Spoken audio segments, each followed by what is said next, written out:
अभिजीत, आपका मैं योगदान समझना चाहती हूं कि अगर 27 में 300 पार का नारा अखिलेश यादव दे रहे हैं और 24 में पिछड़े चले गए, अल्पसंख्यक भी आ गए और दलित भी आ गए, इसमें कांग्रेस का कंट्रीब्यूशन, उत्तर प्रदेश में जमीन आपकी बड़ी पथरीली जमीन है, 7 विधायकों से घटकर 2 विधायक रह गए 17 से 22 के 5 साल के दरमियान।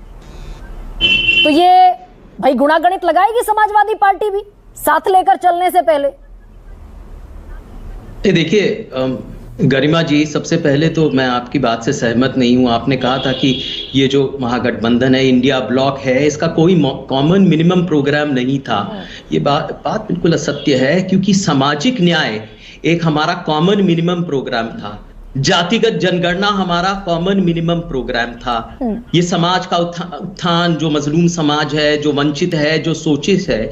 बड़ी शर्म की बात है कि आजादी के इतने दिन बाद जो एक परिकल्पना की गई थी कि एक समता और समरसता का समाज लाएंगे, ये जो सपना था ये मुकम्मल नहीं हुआ, ये अधूरा रह गया। इसकी बात हम बार बार करते हैं, भाजपा करती है, लेकिन उनके सिर्फ बयान होते हैं। वो अगर ताकत, असली ताकत देने वाली बात होती है, शक्ति देने वाली, प्रदान करने वाली होती है, सत्ता में डालने वाली बात होती है, या मंत्री बनाने वाली बात होती है, तो वो पीछे छुट जाते हैं। आप ये मुझे बताइए कि कितनी शक्ति दी इन्होंने इस वर्ग को असलियत में। और फिर हमारा एक नारा था चुनाव के दौरान, आप भूल रही हैं, आपने इसका जिक्र किया, सबने किया, एक खौफनाक नारा जिससे सब लोग भयभीत हो गए कि इस बार 400 पार, मतलब वहां पर सुरक्षा, संविधान खतरे में है, उसको विकृत हो जाएगा, आरक्षण छीन लिया जाएगा, लोगों की फरियाद, उनकी रंजिशें कहां जाएंगी। ये जो नारा था ये असर किया कि, और इस नारा का एक बुनियाद भी था।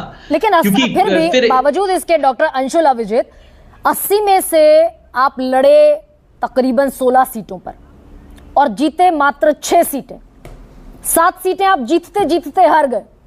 बांसगांव की सीट तो मात्र 3000 वोटों के अंतर से हारी आपने। तो मैं बस सीधा सवाल यही पूछ रही हूं कि आप कितना स्ट्रेंथन करेंगे इस इंडिया ब्लॉक को? 2 सीटें हैं मात्र विधानसभा में। नहीं, हमारे अपने नारे से, अपने काम से, और ये जो हमारा वोट परसेंटेज बढ़ा है, इससे स्ट्रेंथन हो चुका है। आप यहाँ की बात ले लीजिए, बिहार की बात ले लीजिए, कहीं और की बात, ये जो पिछले और जो दलित अल्पसंख्यक की जो बात हम कहते हैं, इसको कर्नाटक में हिंदा भी कहते हैं, हर जगह ये बात फैली है, ये और सशक्त हुई है हमारे नारे से। और ये जो एक खौफनाक, एक भयभीत जो नारा इनका चला भाजपा का, इससे लोग डर गए, क्योंकि आखिर उनको कुछ देना तो है नहीं, कोई असली शक्ति उनको देना तो है नहीं, तो सशक्त हो चुका है गठबंधन। तो इससे और होगा।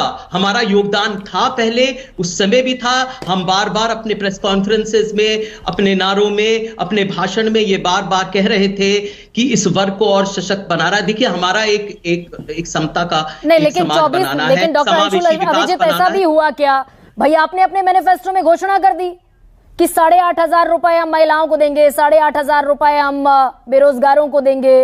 वो लोग भी तो आकर खड़े हो गए ना कांग्रेस के दफ्तर पर। देखिए, महिला सशक्तिकरण तो हमारा एक बहुत पहले से एक मुद्दा रहा है, हमेशा से रहा है, आजादी के बाद हमेशा से रहा है। और जो न्याय की ये बात की, जैसे जो गरीब वर्ग है, जो बेरोजगार वर्ग है, वो कहां से आता है? वो कौन से वर्ग से आता है, कौन से समुदाय से आता है? जो सबसे शोषित और वंचित समुदाय है।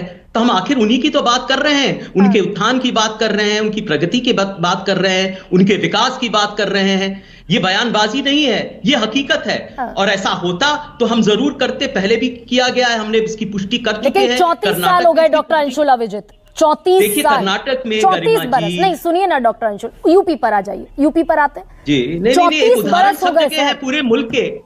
नहीं, मैं तो अभी 27 की बात समझना चाहती हूँ आपसे। 34 बरस से कांग्रेस 50 से सिमटकर 2 सीटों पर आ गई। तो इतना आसान टर्फ नहीं है उत्तर प्रदेश कांग्रेस के लिए। नहीं, आप जानते हैं जो आवाम होती है उसकी एक स्थायी स्थिति नहीं होती, वो जल्दी से बदल जाते हैं, विपरीत एक निष्कर्ष हो जाते हैं, रिजल्ट आ जाते हैं। चुनाव में आपने देखा है, ऐसी बात नहीं है। आप तो भाजपा का भी उदाहरण ले लीजिए ना, 2 से कहां 80 तक पहुंच गए, तो आप कहेंगे तो इनकी जमीन ही नहीं थी। हाँ, वो अलग बात है, इन्होंने मजहब से खेला, जबरदस्ती सियासत में मजहब लाए, भावनाओं से खेला, जज्बातों को उछाला, वो अलग बात है। कोई भी वजह हो, कोई भी हथकंडे हो, हम सामाजिक न्याय की बात करते हैं, वो किसी और की बात करते हैं, ये और अलग बात है। लेकिन ये विपरीत होना, ये ऐसा होना, ये संभव है, ऐसा हो चुका है। आप इतिहास के पन्नों को पलटिए और देखिए कि कितनी बार भारतीय इतिहास में हो रहा है, हो रहा है, हो चुका है, हो रहा है। तो ये बिल्कुल असंभव नहीं है, ऐसा ही होगा, यही निष्कर्ष होगा, यही हमारा भविष्य है, यही हमारा मुस्तकबिल है कि ये एक गठबंधन की सरकार आएगी। और किन मुद्दों पे? ये मुद्दे भी तो देखिए, कोई मजहबी मुद्दे में नहीं है, ये उत्थान की बात कर रहे हैं, विकास की बात कर रहे हैं, समावेशी तो बड़े, विकास की अगर बात कर रहे गठबंधन हैं। की सरकार आई, डॉक्टर अंशुल अविजित, हाइपोथेटिकल सवाल है, बड़े भाई की भूमिका में रहेंगे आप या छोटे भाई की भूमिका में रहेंगे? है ही हाइपोथेटिकल सवाल ये। अब कैसे सवाल कह, सबसे पहले तो हमें एक सत्ता में आना है, आवाम का विश्वास जीतना है, जो हम जीत चुके हैं उसमें आगे भी बढ़ोतरी करनी है। भाई एक विपक्ष भी होता है और फिर एक सत्ता जो होती है, और एक विपक्ष की भी एक जिम्मेदारी और दायित्व होता है, उस दायित्व को हम निभा रहे हैं। अखिलेश यादव के चेहरे पर चुनाव लड़ेगी कांग्रेस? देखिए, यूपी में चुनाव लड़ेंगी, गठबंधन लड़ेगी चुनाव, और गठबंधन के मुद्दे हैं सामाजिक न्याय, ये अहम मुद्दा है, जातिगत जनगणना एक मुद्दा है, और इससे ये भाग रही है भाजपा सरकार। ये जरा पूछिए तो, अरे जनगणना तक नहीं हुई, आप जातिगत जनगणना की बात कर रहे हैं। इतना मुश्किल सवाल थोड़ी पूछा मैंने, सुनिए ना डॉक्टर अंशुल, मैं आज वही कह रही हूँ कि बड़ा आसान सवाल पूछ रही हूँ, फिर भी लोग जवाब नहीं दे रहे। इतना मुश्किल सवाल तो मैंने पूछा ही नहीं भाई। 105 सीटें समाजवादी पार्टी की, अखिलेश यादव उत्तर प्रदेश के मुख्यमंत्री रह चुके हैं, 5 साल सरकार चला चुके हैं, इसमें इतना कंफ्यूजन क्यों डॉक्टर अंशुल अविजित कि क्या अखिलेश यादव के चेहरे पर इंडिया ब्लॉक चुनाव लड़ेगा 2027 का? देखिए, कंफ्यूजन कुछ नहीं है। यहां पर आप जानते हैं कि एक वर्चस्व है समाजवादी पार्टी का, हमारी जितनी भी सीट आई हैं आपके सामने हैं। तो एक तरह से अगर कोई अगुवाई लेगा और एक गठबंधन एक अगुवाई लेगा, गठबंधन एक साथ मिलकर लड़ेंगे। आप ऐसे ऐसे सवाल पूछ रही हैं। ये गठबंधन एक जुटकर ये चुनाव लड़ेगा, जैसे बहुत सारे प्रश्न उठाए गए गठबंधन पे, बहुत सारे सवाल उठाए गए, तो वो कहां गए वो सारे सवाल? अब देखिए, आप ये नतीजा देखिए, ये हम अपनी मंजिल तक पहुंचे, नतीजे ने इंडिया गठबंधन तो हमारी जीत हुई। तो डॉक्टर अंशुल अविजित, नतीजे ने गदगद वाली स्थिति पैदा कर दी। अरुण राजभर, ये